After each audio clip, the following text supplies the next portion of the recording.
Bonjour et bienvenue dans le journal des nouvelles de l'océan Indien. Le Relais pour la vie est une course organisée pour la lutte contre le cancer. Elle s'est déroulée à Brapano, nous y étions.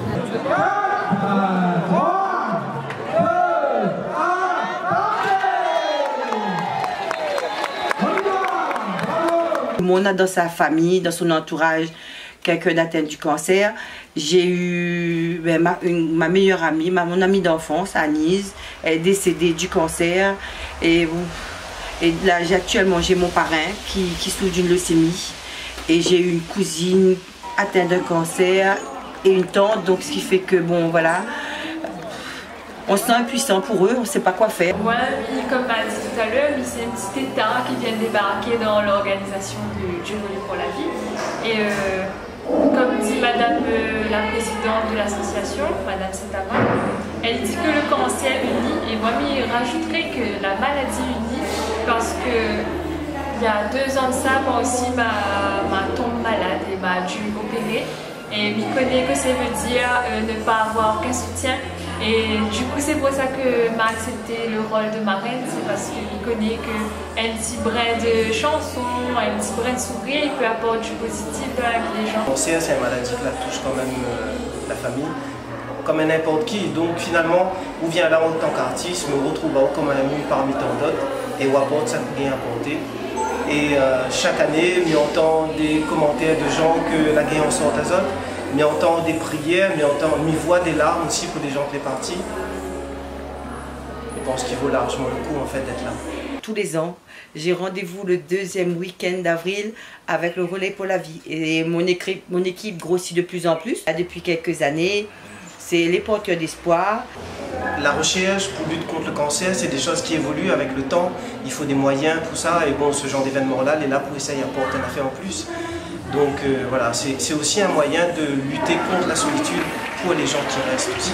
Quand on voit les enfants qui sont malades lors de l'événement, donc bon, voilà, quoi, on se dit mon Dieu, pourvu que tout cet argent aille où il faut et que peut-être il n'y aurait plus le Relais pour la vie parce que voilà, tout le monde est guéri et franchement quoi, ce serait top. La communauté tamoule fête l'an 5119. En cet honneur, nous nous sommes rendus à la fête du Holi à Sainte-Suzanne. Alors, Putandu Vashtikal, tout le monde malba.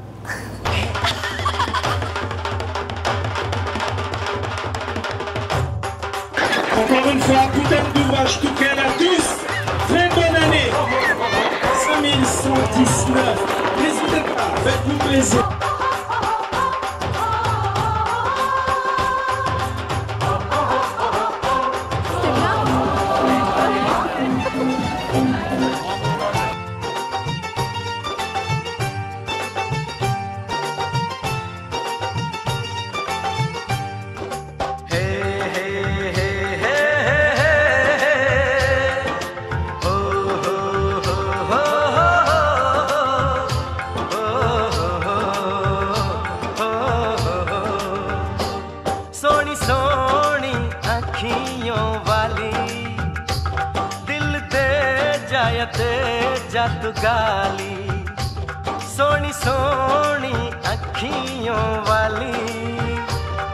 Self-Made Woman est une organisation pour aider les femmes à se défendre elles-mêmes. Voyez le reportage d'Azra. À partir de janvier, ça a commencé où m'a retrouvé un homme une fois en bas de chez moi.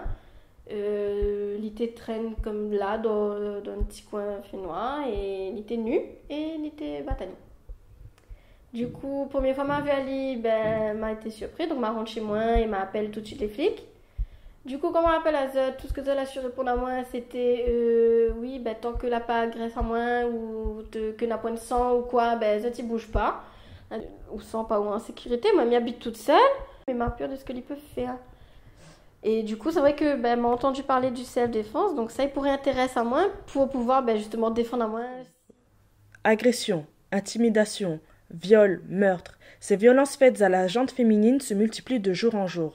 En réponse à cela, de plus en plus de femmes décident d'apprendre à se défendre. Moi c'est Michel, 39 ans, maman de 2 enfants et donc mon futur métier, productrice de bus.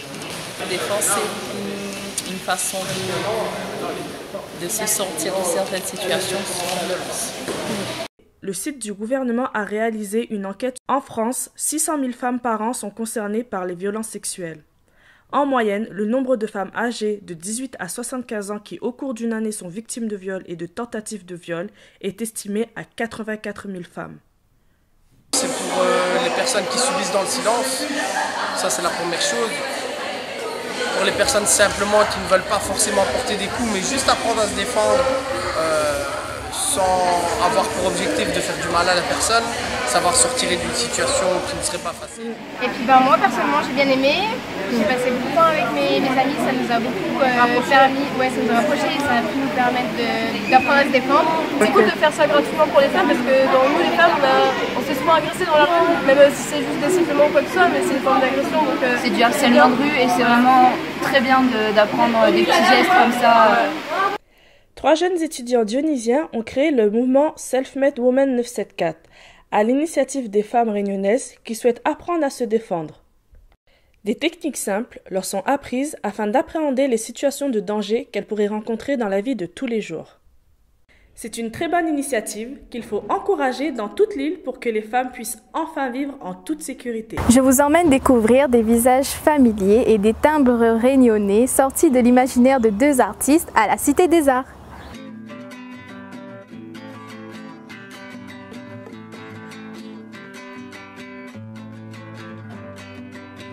Ça parle de voyage et ça parle en fait d'un imaginaire, l'imaginaire de l'île, l'imaginaire touristique, l'imaginaire cinématographique, l'imaginaire sportif.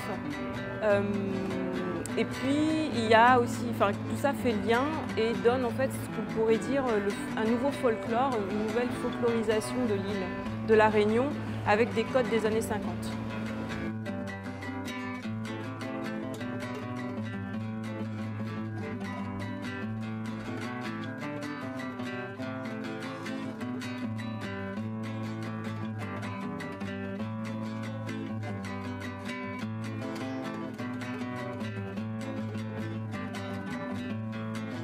Ce que Hippolyte et Guillaume Plantevin ont voulu mettre en avant, c'est que dans cette période-là, apparemment, ils n'ont pas retrouvé d'affiches typiques de la Réunion, donc ils ont voulu faire des affiches de ces lieux emblématiques de l'île.